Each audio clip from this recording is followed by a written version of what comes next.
Hello दोस्तों, आप देख रहे हैं सरोज भोजपुरी। सरोज भोजपुरी में आपका स्वागत है। आज हम बात करने वाले हैं खेसारी लाल यादव के डांस मूवी के बारे में।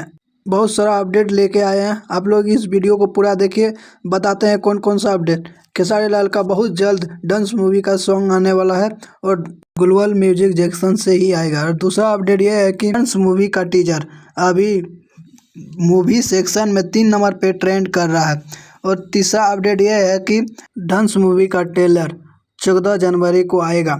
हमको गुप्त सूत्र से पता चला है कि 14 जनवरी को इसका ट्रेलर आ जाएगा डांस मूवी का। और चौथा अपडेट यह है कि रोटियां जराता सॉन्ग ग्लोबल म्यूजिक सेक्शन से जो आया था खेसारी लाल का, वो सॉन्ग म्यूजिक सेक्शन में 3 नंबर पे ट्रेंड कर रहा है फिलहाल।